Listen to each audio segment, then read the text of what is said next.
Assalamualaikum geng. Alright, dalam video kali ini aku nak review satu anime ni lah yang baru rilis bertajuk Spy X Family. Alright, jom kita start. So, Spy X Family ni dia merupakan antara anime yang ramai orang hype, ramai orang tunggu anime ni. Anime ni juga merupakan sebuah adaptasi daripada sebuah manga.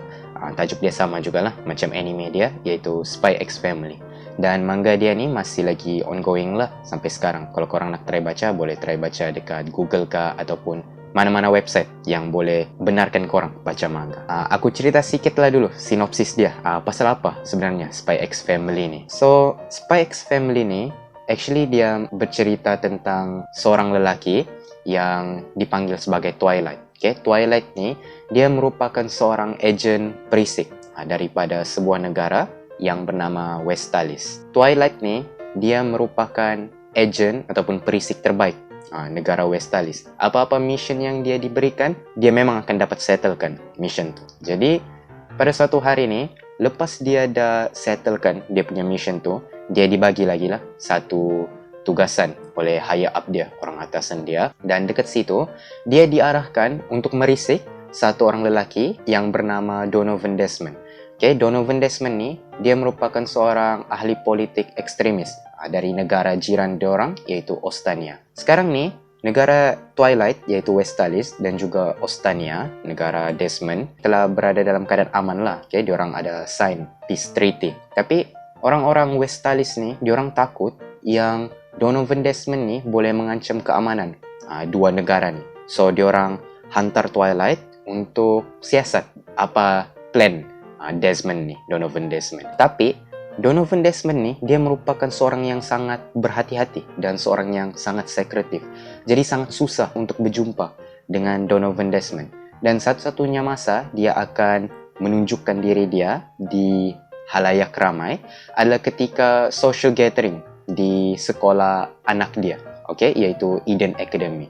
Eden Academy ni adalah di mana tempat budak-budak elit lah belajar, dan anak Donovan Desmond ni dia enroll di academy tu. So, orang-orang atasan Twilight ni, diorang suruh Twilight untuk buat satu family palsu di mana Twilight akan hantar anak dia enroll di Eden Academy tu. Dengan cara tu, barulah Twilight boleh hampir dengan Donovan Desmond. Tapi masa tu dah suntuk lah, jadi diorang bagi masa Twilight untuk buat keluarga, untuk dapat anak hanya dalam masa 7 hari. Jadi pening lah at first Twilight ni kan. Tapi dia fikirlah cara bagaimana dia settlekan mission dia. So benda pertama dia buat adalah untuk mencari anak angkat. Jadi dia pergilah rumah anak-anak yatim dan dia cubalah cari mana anak yatim yang sesuai untuk dia jadikan sebagai anak dia. Masa tu juga dia telah membuatlah satu identiti baru dan dia berikan nama dia sendiri sebagai Lloyd Forger, nama palsu dia. Jadi si Lloyd ni, nama dia yang sekarang kan, dia pergi rumah anak yatim tu dan dia berjumpa dengan satu orang budak perempuan yang bernama Anya. Anya ni pula, dia nampak macam budak biasa. Tapi actually, dia merupakan seorang esper. Dia boleh baca fikiran orang lain. Jadi dia, masa Lloyd ni datang ke tempat Anya dah tahu tujuan Lloyd datang. Jadi dia pun baca fikiran Lloyd. Dia cuba impresskan Lloyd supaya ambil dia jadi anak angkat dia. Dan dia berjaya dekat situ. So Lloyd ni dia ambil lah Anya sebagai anak angkat dia. Tapi Lloyd dia tak tahu yang Anya ni merupakan seorang esper. Dia tak tahu yang Anya tu ada kebolehan. Dan Anya ni pula dia cuba sedaya upaya untuk sembunyikan kebolehan dia tu. Nak dijadikan cerita pula, beberapa lama selepas tu Anya ni pun dia ambil lah entrance exam, ujian untuk masuk ke Eden Academy tu. Dan dia berjaya lepas si tahap yang pertama. Tapi tahap kedua pula, masalahnya untuk masuk di Eden Academy tu, Lloyd ni dia kena lakukan interview bersama orang-orang di Eden Academy tu. Dan requirement dia pula kena buat full interview bersama ahli keluarga dia, termasuk isteri dia sekali. Maksudnya 3 orang lah. Lloyd, isteri dia dan juga Anya. Tapi masa tu, Lloyd ni dia tak ada isteri. Dia fikirkan dia just boleh enroll Anya ke Eden Academy tu. Jadi sekarang ni, dia terpaksa lah pula cari isteri lagi. Ini sinopsis untuk episod 1 lah, Aku sambung lagi sikit. Ini mungkin spoiler lah untuk korang yang tak baca manga dia. Jadi nanti pula dia akan cuba cari seorang isteri. Lloyd ni dia punya target untuk cari orang-orang yang normal lah supaya dia tak menonjol sangat di halayak umum. Okay, itu memang spy punya traits lah, cuba nampak normal di depan orang ramai kan. Jadi dia cuba cari isteri yang normal. Aku pendekkan juga cerita ni. Dia dapatlah satu orang calon isteri yang bernama Yoru Briar. Okay, Briar tu aku tak tahu lah dia punya sebutan macam mana, mungkin Briar. Okay. Dia jadikan Yoru ni sebagai isteri dia, isteri palsu dia lah. Dan Yoru pun setuju. Tapi Yoru punya identiti ni pula merupakan seorang assassin profesional, pembunuh upahan. Jadi korang boleh bayang tak dalam satu family tu kan, yang ketua keluarga bapa dia iaitu Lloyd Forger merupakan seorang spy. Lepas tu bini dia pula adalah seorang pembunuh upahan. Anak dia ni pula seorang esper. Tiga-tiga ni langsung tak normal dalam satu keluarga tu. Dan diorang bertiga ni cuba sembunyikan identiti diorang sesama sendiri. Tapi at the same time, diorang cuba act normal among each other. So, ya itu serba sedikit lah pasal Spy X Family. Dan bila aku tengok cerita dia kan, episod 1 dia, walaupun aku dah tahu jalan cerita dia, tapi aku sangat rasa macam wholesome.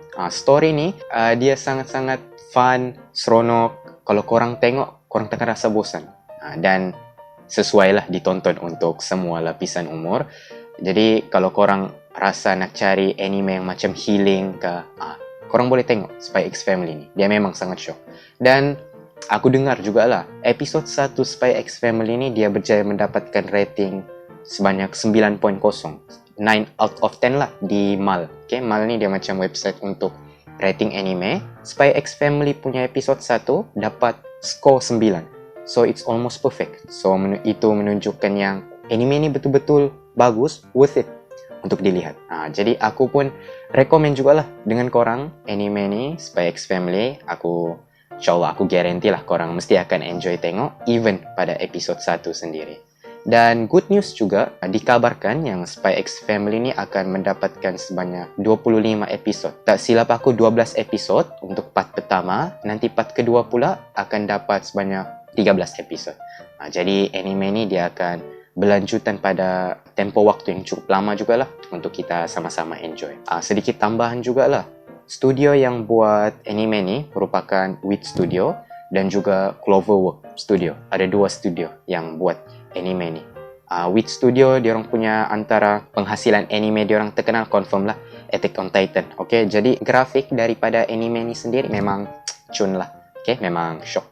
Sedap mata memandang. Okay geng, aku rasa itu sahaja untuk video kali ni. Aku harap korang enjoy tengok and cuba try tengok Spy X Family ni. Aku rekomenkan untuk korang.